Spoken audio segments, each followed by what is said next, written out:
परम पिता शिव परमात्मा के कलम पहले वाले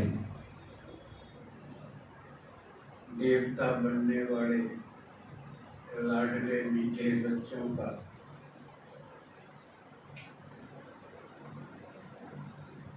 स्वागत है।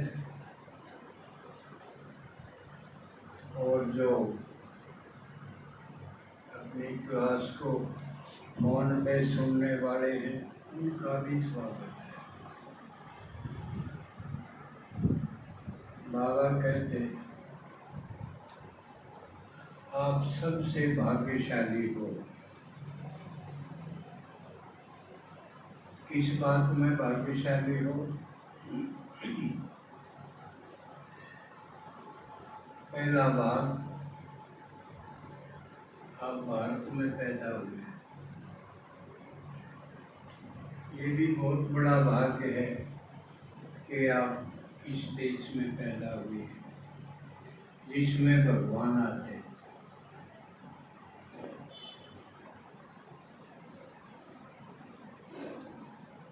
दूसरा भाग्य, आप इस धर्म के इस धर्म के आदि सनातन देवी देवता धर्म, जिसकी स्थापना स्वयं भगवान करते।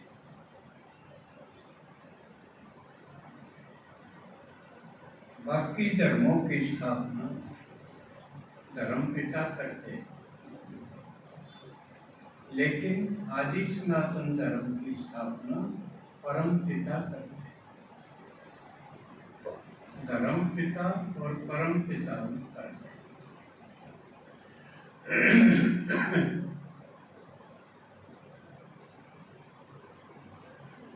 परम पिता शिव ऐश्वरी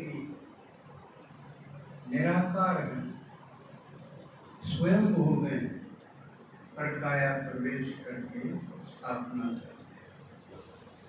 बाकी धर्म पिता शरीरधारी देहधारी, और द्वापर युग में और कलयुग में भिन्न भिन्न धर्मों की स्थापना।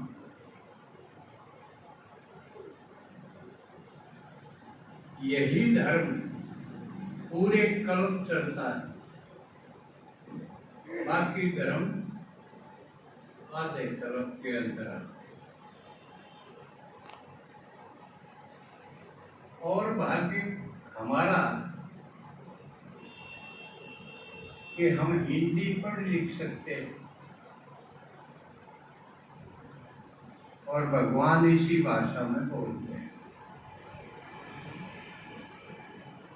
तो हम ट्रांसलेटेड नहीं सुनते, हम डायरेक्ट सुनते।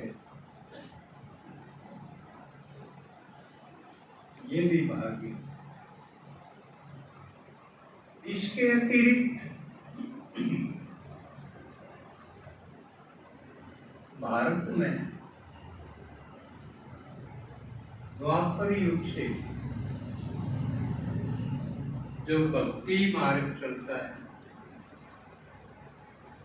उसमें कितनी विचित्रताएं हैं और कहीं किसी धर्म किसी देश में नहीं।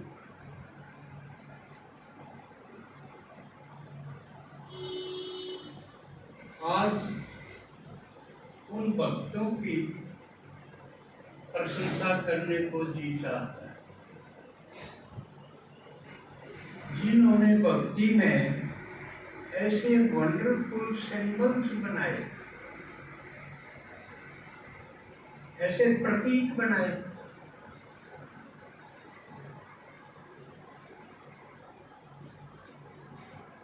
ऐसे बनाना तो दूर की बात है, उनको समझना भी दुष्कर है, बड़ा कठिन।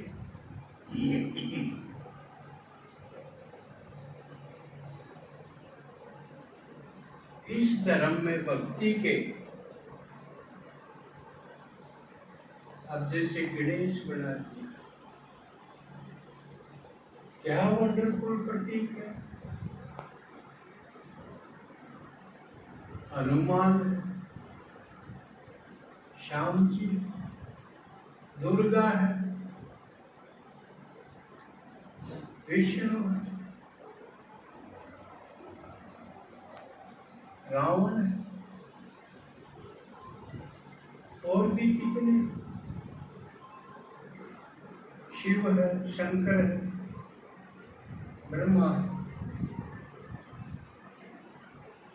ये कैसे वंडरफुल पात्र हैं,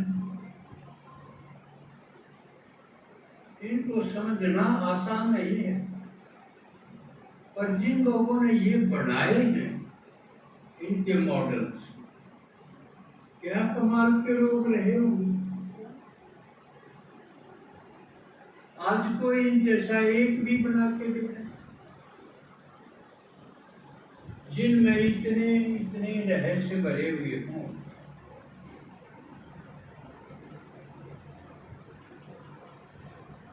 इसी प्रकार जिन्होंने कथाएं बनाई, महाभारत जैसे ग्रंथ, भागवत जैसे, रामायण जैसे, इस प्रकार के कोई उपन्यास आज बना नहीं सकते।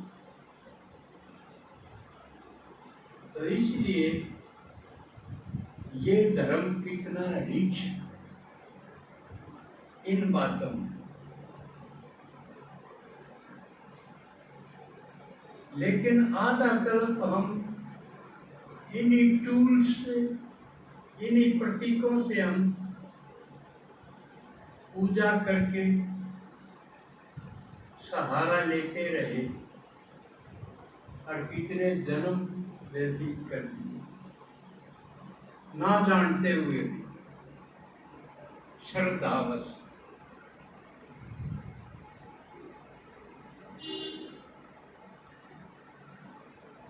लेकिन इसका एक दुष्परिणाम भी हुआ। हम उन प्रतीकों से चिपक गए, बंध गए।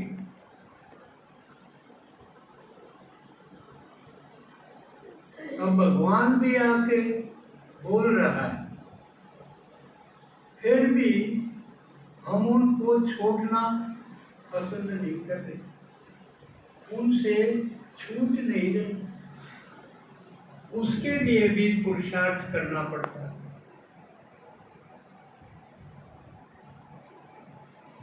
अब जैसे कल क्या था, कल गणेश चतुर्थी। आज का पेपर देख रहा था मैं, रोहतक बड़ा पन्ना, रोहतक शहर में 800 पंडाल लगे हुए हैं गणेश के लिए। जिस तरह शादी में नहीं बनाकर पंडाल और उसके अंदर गणेश की मूर्ति, उसका दरबार लगाया, अब 10 दिन तक उसका पूजन चलेगा, उसकी आरती गाई जाएगी।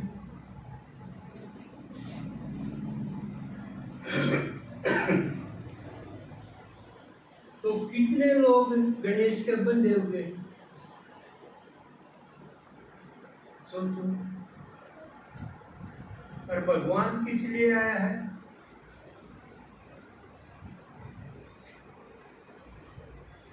भक्ति से छुड़ाने या भक्ति का फल देने?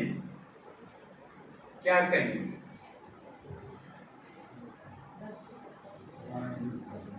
भक्ति का फल देने आया है, छूट तो आप पे जाओ।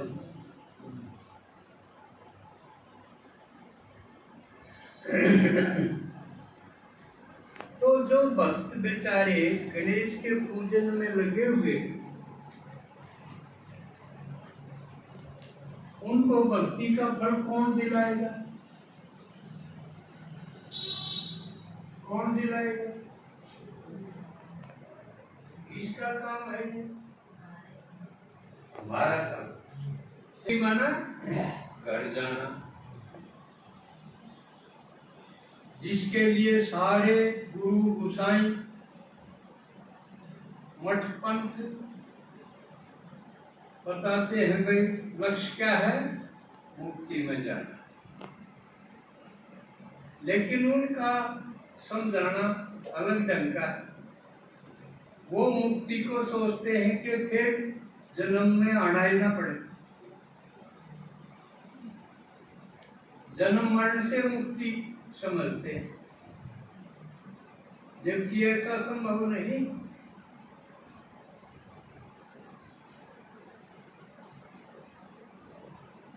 चक्र में तो आना ही होगा, भगवान को भी आना होगा।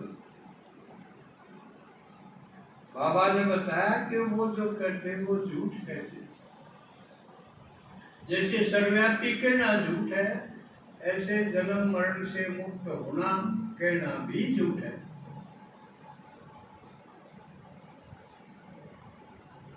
अगर किसी को घेरना हो तो मैं एक मोटा कारण बताता हूं। अगर ये पूछे भाई मुक्ति चाहते हो तो क्या कभी मुक्ति देखी है?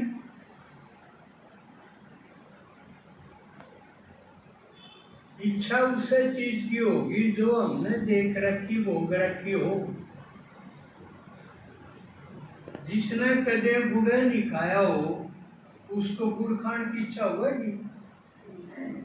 होगी? कितनी चीज है जो हमने नहीं खाई, महाराज जी करे हमने खाई, ऐसे कोई है?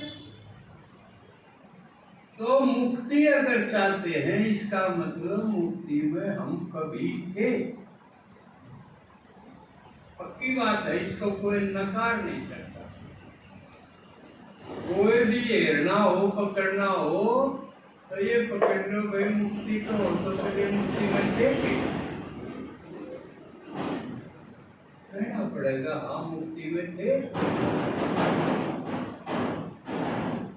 तो मुक्ति से इसमें क्यों आए? अगला सवाल है जिसका किसी के पास कोई जवाब नहीं, किसी ने भी हेर सको पकड़ लो। जब मुक्ति में थे तो मुक्ति से यहाँ बंधन में क्यों आए? किसी ने धक्का दिए भाई, जुकर पकड़ती धक्का बाजा बोली या उब गए, उस मुक्ति में रहते रहते उब गए, किसी ने धक्का दिए। दो एक कारण हो सकते।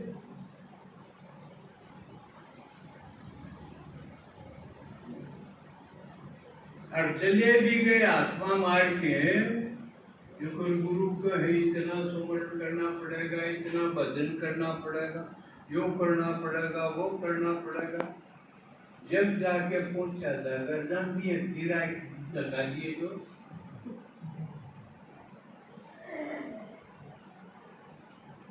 ये तो है उनकी बात जो कि गलत है। दूसरा बाबा कहते हैं जीवन मुक्ति में जाओ।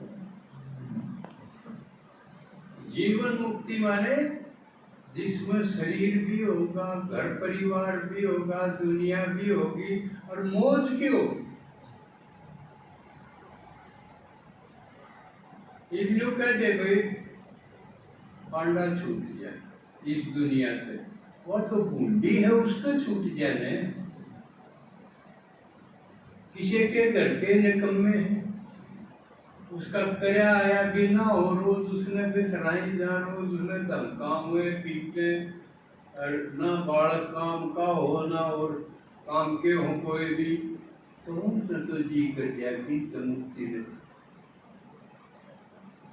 जिसके माँ बाप भी बढ़िया हो, सास ससुर भी बढ़िया हो, भाई भी बढ़िया हो, और सारे रिश्ते बढ़िया बढ़िया हो, उनसे मुक्ति चाहोगे? चाहोगा कोई अकीन पीछा छूटे? उनमें तो चाहेंगे कि सदा रही जाओ, बूढ़े होया पाछे भी ना जाओ, मरिया पाछे भी जी करेगा उन्हें की देवी दोनों चक्कर काटी जाओ। जो आगे आओगे ना ये पितृपक्ष होगा, उसमें समझावांगे अकुरत जो आत्मा चली जा शरीर छोड़ के वह फिर भी आता है, उनका लगाव अच्छे लगेंगे ना तो वो आड़े चक्कर काट ले।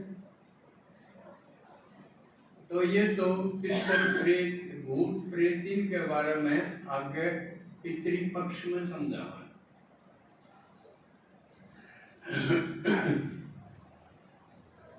तो आज हम आवांगे गणेश पर, क्योंकि कल चिंता